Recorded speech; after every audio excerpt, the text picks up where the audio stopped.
Welcome to another D&D Stories. I am your host, TheWriter, and this is the show where I sit here in front of a shelf full of gaming stuff and tell you all my D&D stories. Now, we return once more for the 5th time to the Iron Heart of Innis campaign, to the setting of Dragon Grin, where I was invited in by the guys over at Tabletop Terrors, so you can check out their channel to see the raw footage of this game. If you'd like to hear the play-by-play or listen to things as they happened on top of my epic bardic retelling, you certainly can. I'll put a link in the description below. So if you'd like to see the game as it happened, there you go.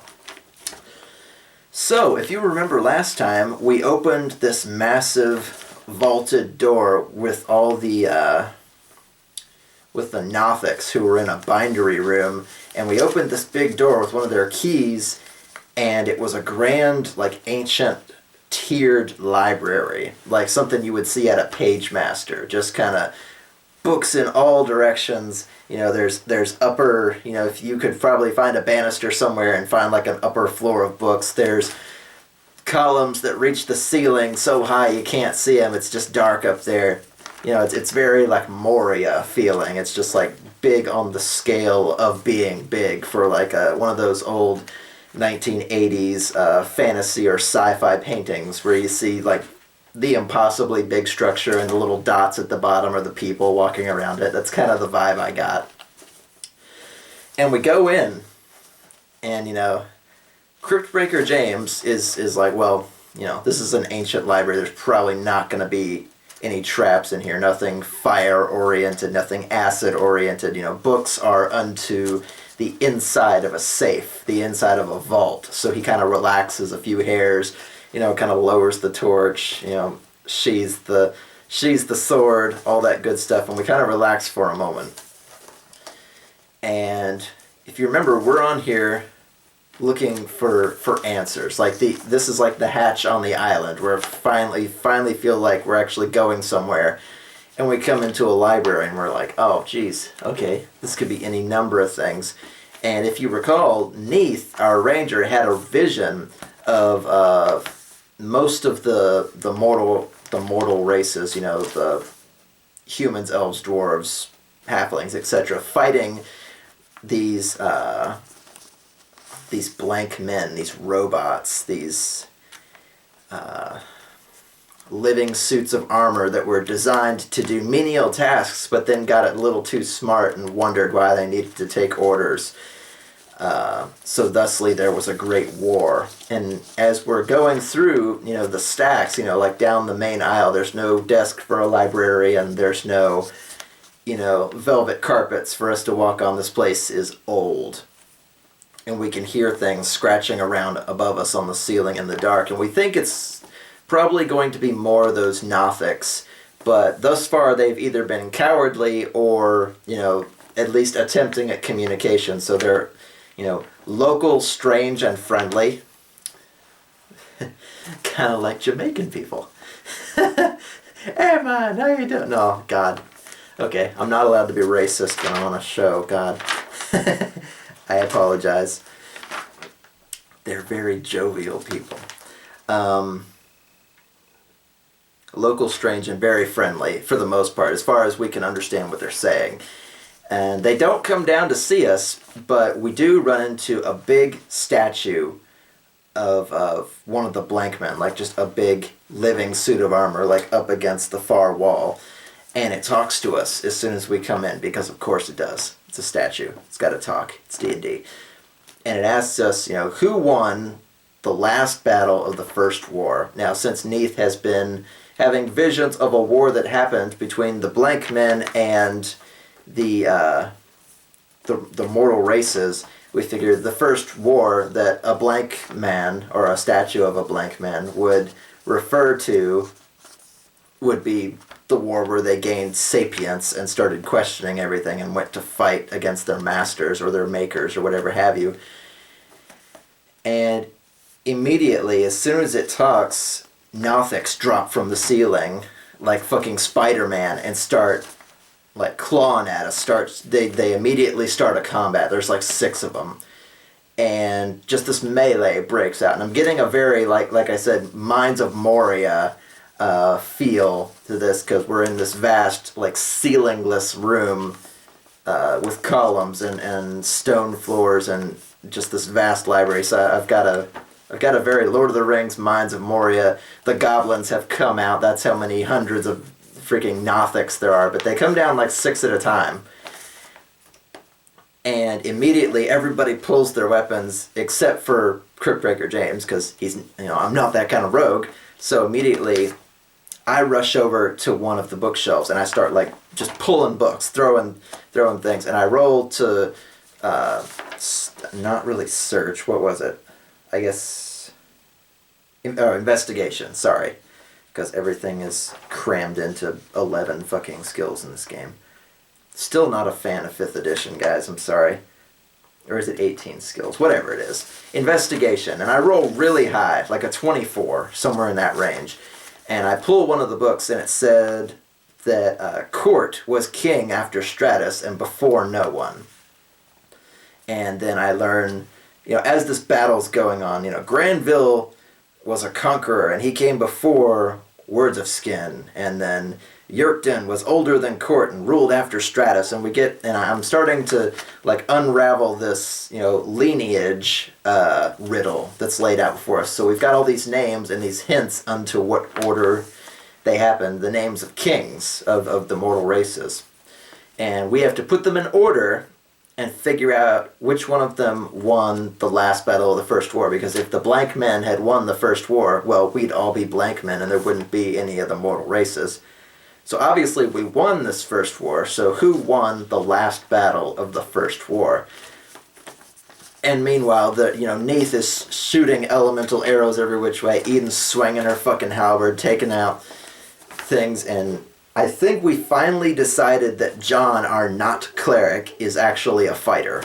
Or at least he has levels in fighter, because he's using like extra attacks per day and stuff like that.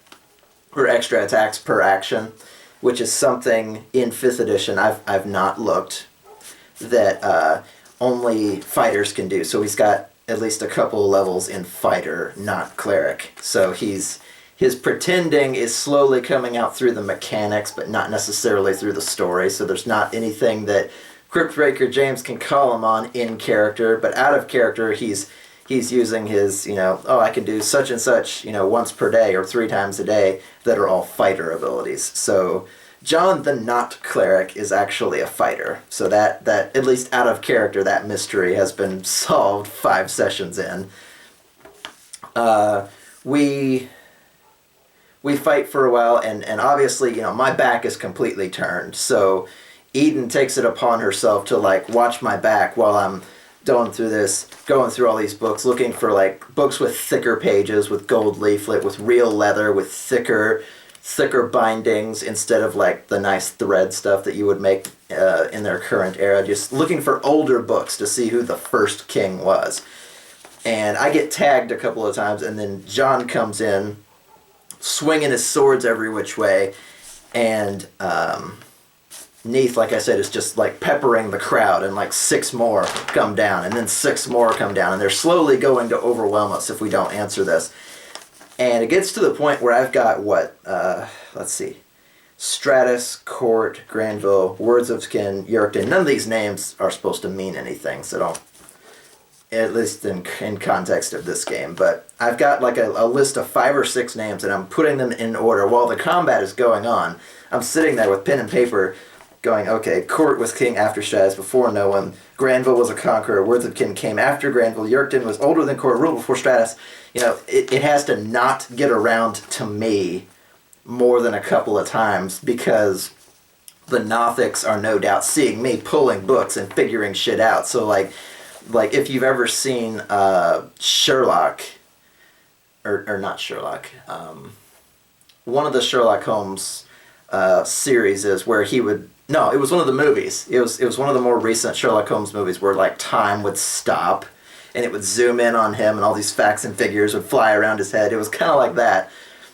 where it's like, okay, we're looking for an older book, thicker binding, leaflet, gold, thicker pages, real leather, not fake, unpressed. You know, going through all these facts and figures that a crypt breaker, that somebody whose value was unto knowledge and not being able to actually fight would have. And then, you know, off to the right side of his head, you know, a family tree appears with question marks all over it. And then, you know, we've got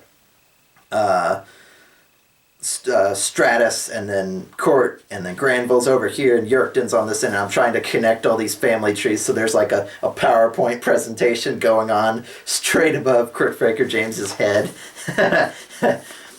And finally, we're starting to get overwhelmed by these things. It's like they're not tough. They're not. This is what I call a chunky salsa fight, where like all of the enemies have one hit point, or a minion fight, where all the enemies have one hit point and like no armor whatsoever. So it's like, I think a 12 or a 14 was enough to hit them, and at level 6, that's nothing. Is it level 6? Level 5. At level 5, you know, getting a 14 or higher is nothing. You've got a pretty good chance of hitting them, and if they've got one hit point, you don't even have to roll for damage. But keeping all of them off of one person is basically like playing tower defense. So the pressure was on for the rest of my party while I'm sitting there poking through shelves. And finally, it's like we get like 4 or 5 turns in. It's like, I can't let this keep going. I basically have to guess. And I look at all the kings that I've got. It said, you know, Court was king after Stratus and before no one. So Court was last in the line. And then Yerkton was older than Court and ruled after Stratus. So it goes Stratus, Yerkton, Court. And I know naming all these names doesn't mean anything to you, but one of the details that popped out that kind of like broke the riddle open was that one of the kings named Granville, the only bit of information that I could figure out about him was that he was a conqueror.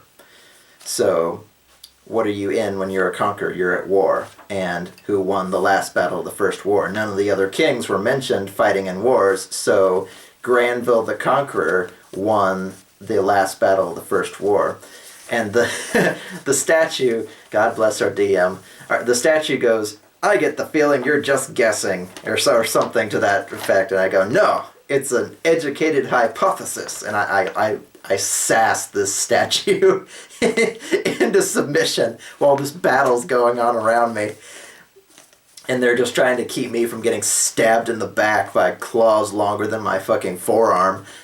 I'm like, no, Granville was a conqueror, and, you know, not the last, you know, Court was the last, and the line of kings, you know, and, you know, so-and-so was first, and, you know, nobody came before him, and nobody came after this person.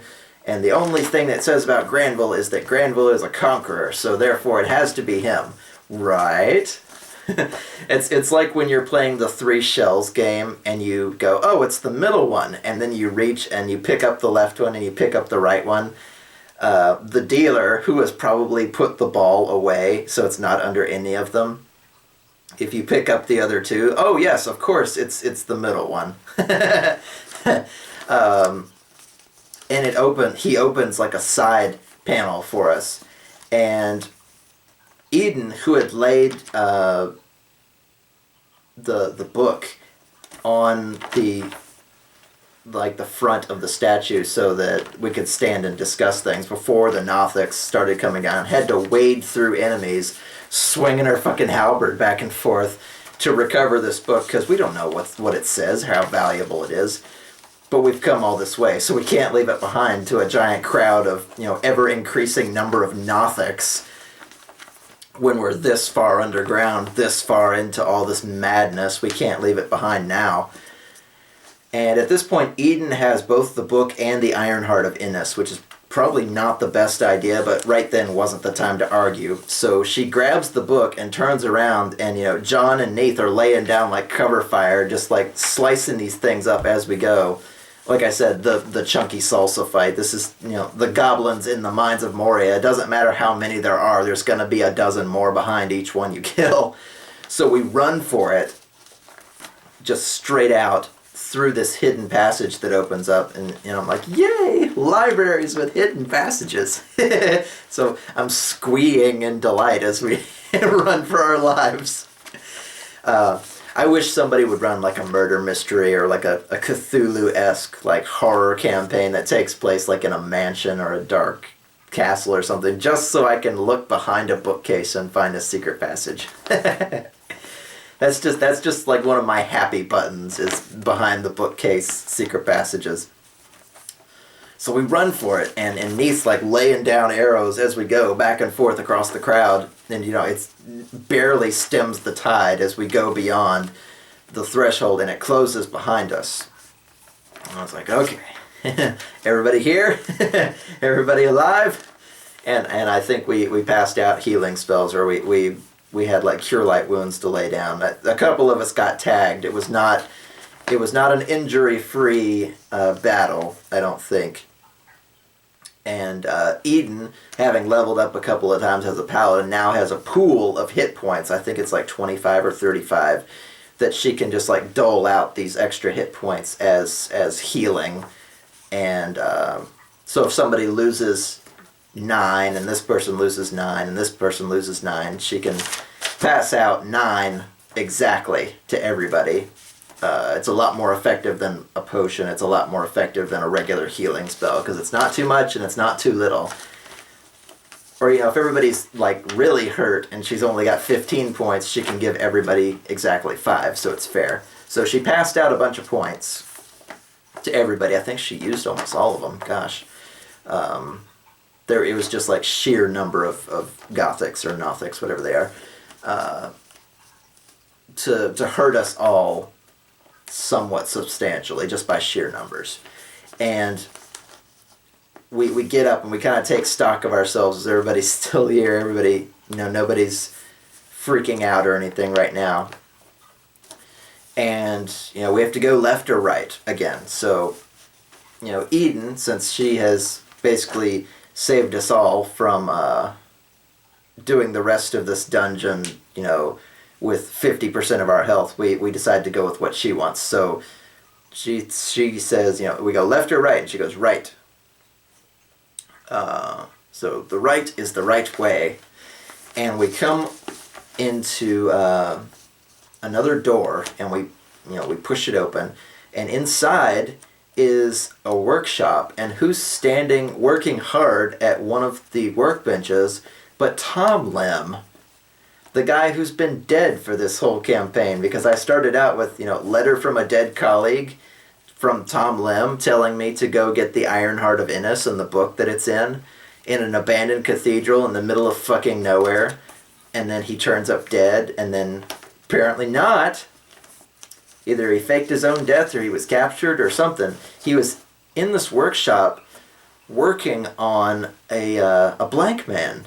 Like a big one. It looked like a set of plate mail with nobody in it, but there were like gears and inner workings sticking out every which way. The only piece that was missing was the heart. And Tom Lim, we see, is he's got like a manticle around his ankle, and it's like hammered into the floor, so he can't go anywhere. And of course my first question is, well, where has he been pooping this whole time? Of course, that's my level of maturity for realism. I was like, he's chained to the floor. Where's he been pooping all this time? Or who's been feeding him, rather? That was one of the things I asked him. But Tom Lim is like pale. He's got sunken eyes. He's obviously been here a while. I mean, if unto the timeline that we've kind of had during this campaign, he's been here at least 6 days.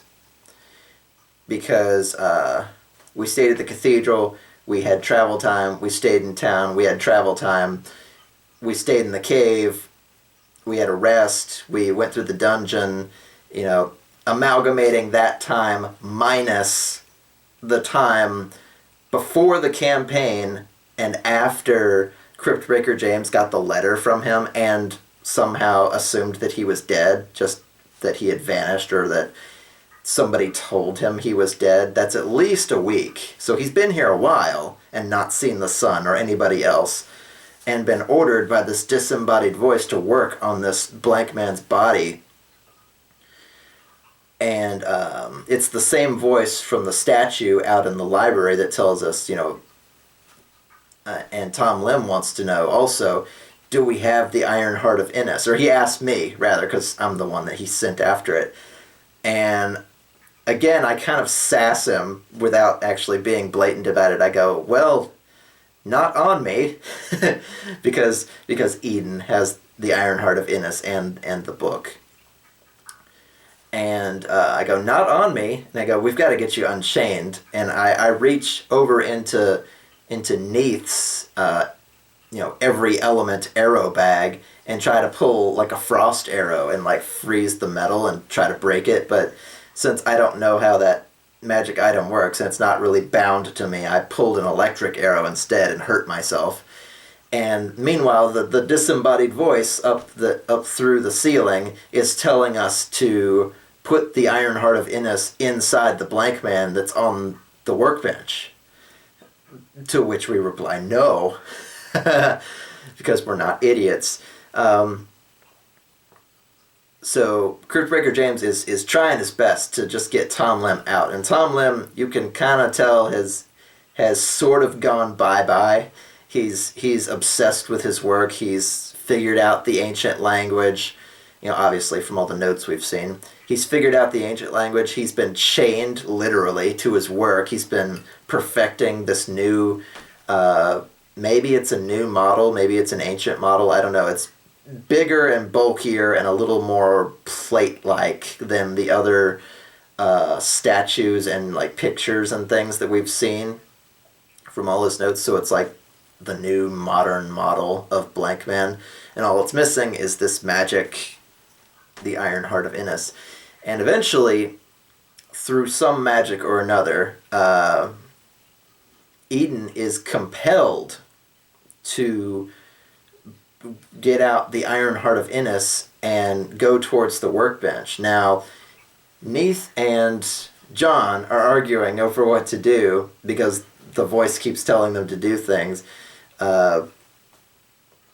Cryptbreaker James is trying to get his friend, his colleague, free so they can get out of here. I mean, surely if there's one way into this place, there's more than one way out. So they can free Tom Lim, go through the other door, and get the hell out of here. And, to hell with the Blank Man and all this ancient, garbage. And you still owe me 100 gold, by the way, Tom Lim, for recovering this like I was supposed to. But then again, we got the cat's eye jewel, so that's 120 gold. So 30 gold apiece instead of 25 gold apiece would have been a better deal, but he still promised me gold, so meh. Eden is compelled by magic to bring forth the Iron Heart of Innis and place it into the open chest cavity of this Blank Man who's laying out on the workbench, surrounded by all these tools and plans and ancient rune scratchings and things. And the voice above us goes, "Thank you." And that's where that session ended. Obviously, the session was much shorter. We only went through a couple of rooms and did a few things, but Christmas, New Year's, all kinds of other stuff. Once again, one of our players set off a chain reaction of, I can't make it this night, I'm sorry, I didn't tell everybody, and then the next week was no good because somebody else, and then the next week was no good because somebody else, and so on and so forth. Same person. He knows who he is. Wag of the finger at you, sir. So that was part 5. So next time, here on D&D Stories, we will be going through the epic conclusion of the Iron Heart of Innis campaign, and I hope you'll join me then. So, until next time, keep gaming.